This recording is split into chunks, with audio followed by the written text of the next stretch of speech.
Honorable Minister of Public Health, thank you for the good news about the NCD Commission.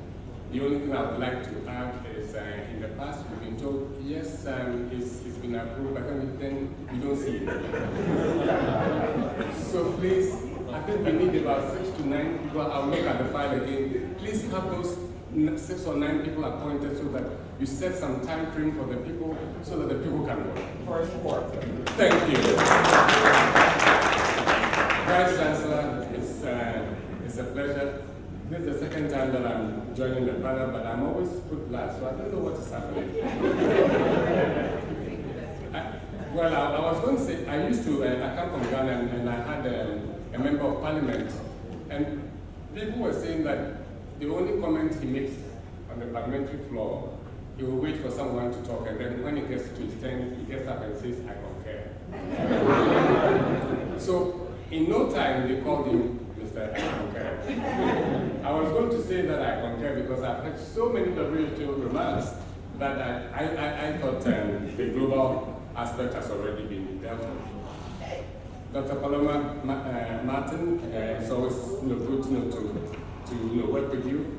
Members of the diplomatic corps, civil society, I see Glennis here. Good to see you.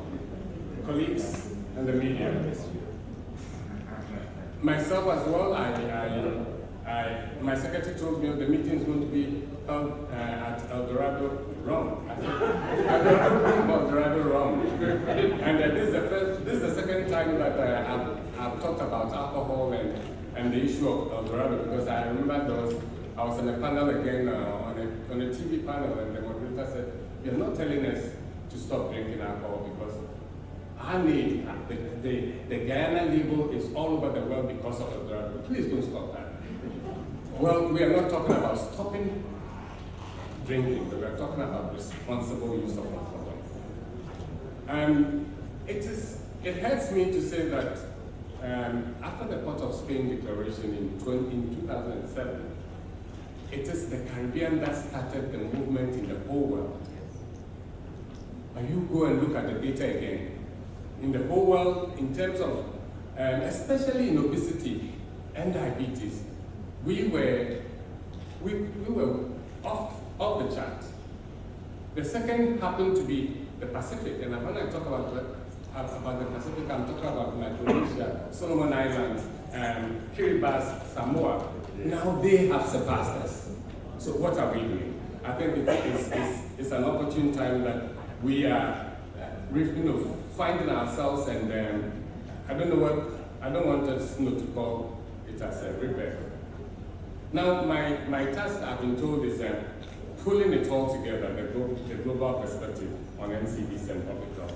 So I'll give it a try. I just want to make sure that I also ground it in realism. I remember in 2001, 2002, I've forgotten the actual year, I was a Paho advisor working from Barbados, and I visited Dr. Slater.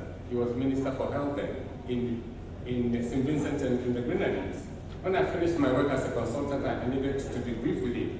I said, Dr. Slater, for us to make headway, I think we need to have maternity leave extended. We need to have paternity leave. Obviously, men will also have to speak to for ourselves. We need to have any factory with 50 or more persons. You need to have a daycare or some facility.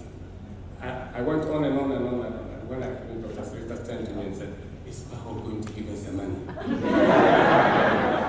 And ever since that time, I always wanted to remind him, but this is my opportunity. Now, what was your answer? Well, I said, we are going to try. Well, in terms of outline, because I don't want the beeping side, I think I'll just go. NCD bed in the global context. I looked at the data. Within WHO, we have 6 regions. We have the Afro region, which is the African region. We have the Paho Americas. Then we have the EMRO, which is the Eastern Mediterranean. We have the Euro, which is the European the side of the WHO, then CRO, Southeast Asia, and the Wipro. I looked at all that data, men and women, and all the time when you look at injuries, NCDs, and communicable diseases, NCDs were almost always between 60 and 80%. So I think Vice Chancellor did mention something about 60%, and my colleagues also talked about the same. It is a reality. I was surprised because I was also looking at some data in Guyana, and I don't want to be sidetracked because I'm told I have to look at the global perspective. But some of the data that I saw, NCDs accounted for, in some years, as much as 78% of morbidity and mortality. So, I mean, it depends on which year you're looking at. And what I normally say, I just want to put in a note here for suicide. In Paho WHO, we say that Guyana we have about 44.2, and one of my national counterparts came to me and said, my data tells me that we have 26. Whether we have 26 or we have 42 is still very high. So, ladies and gentlemen, I think whether it's 60 or it's 70, it's very high. Now, what are the main causes of death in terms of the NCDs?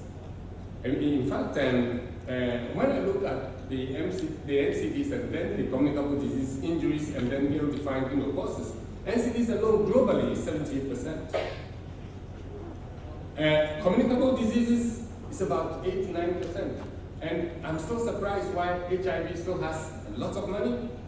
I just attended a CCA meeting.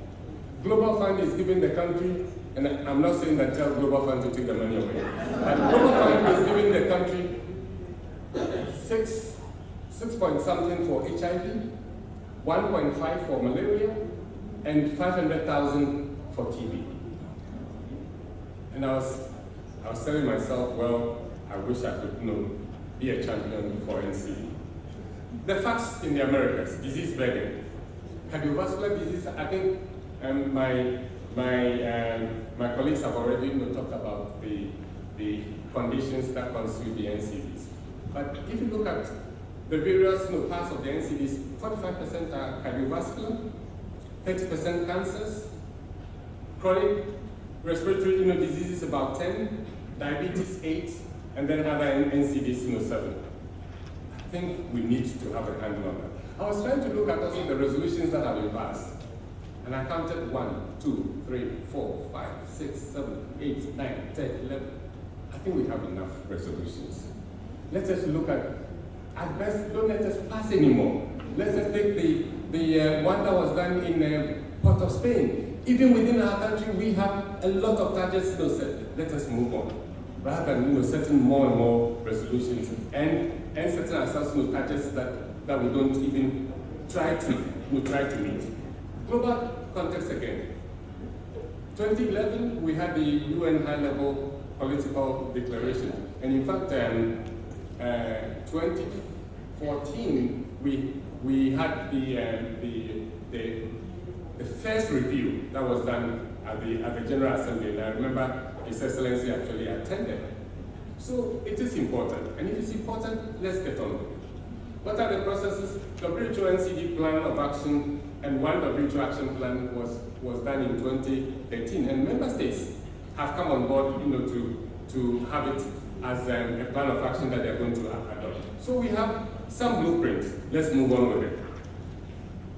The UN high-level mission in 2011, there were some declarations that were made, and I'll just mention a few. The one was to respond to the challenge, a whole of government and whole of society effort. I think the Vice Chancellor did say that NCD is no longer considered as a health issue, but it's a developmental issue. And if it's a developmental issue, then it's not only health, it's community, it's social cohesion, it's security, it's everything. I'm saying it's everything because I don't know all the others.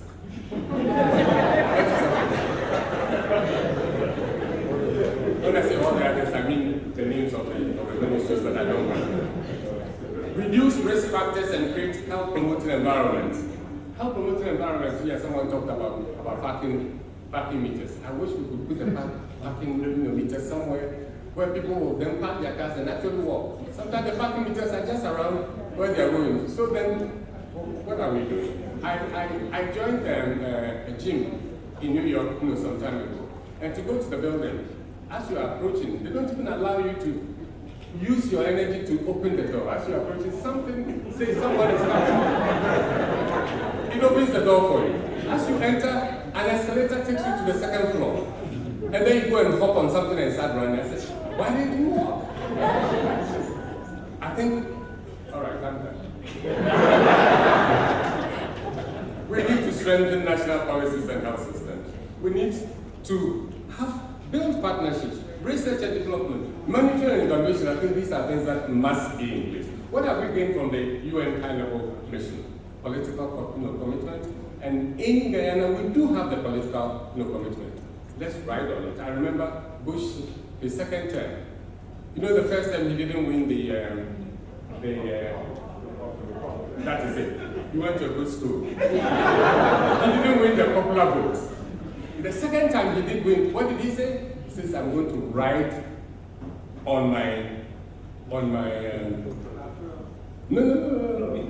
He says, I'm going to ride on the political currency that he had just gained. Look, we have that political commitment. That is enough for us. Let's ride on that. Raise awareness of the problem, and I'm glad the university is helping us do that. It's part of the UN work. We need to do that as well. We need to mobilize enough funds for it to work. Within the Ministry of Health, I think at some point in time, I wanted to look at the amount of money that is put to other disease conditions, and then compare it to the amount of money that is put to non-communicable diseases, and you realize that it's nowhere near that 60%. Ladies and gentlemen, we need to walk the walk and not just talk the talk. Coordination of efforts. We need to coordinate our efforts. We need to have inclusion, as the Vice Chancellor said already. It is not only a health issue. A research was done by the Forum, and Forum is like the CARICOM of the Caribbean. They looked at health, and they realized that 70% of the predictors in health actually lay outside of health. So if we think we are going to solve our health issues just being in health, it's not going to work. I used to work in Columbia University. If you take just New York alone, downtown New York, infant mortality rate is about 6%. As you come a little bit higher up, it gets to 9%. You come a little bit higher up, you get to Harlem, it gets to 15%. You get a little bit higher up, you come to Washington Heights, it gets to about 18%. Why New York? Look, there are so many determinants of health that lie outside of health, and we need to get everybody on screen. I think the chair is looking at me, so I will end here. I think the last time I was asked to talk, I said, and I'll end with this African proverb again. It says, if you are patient enough to dissect an ant, you'll be able to see his intestines. Please give us enough time. Thank you.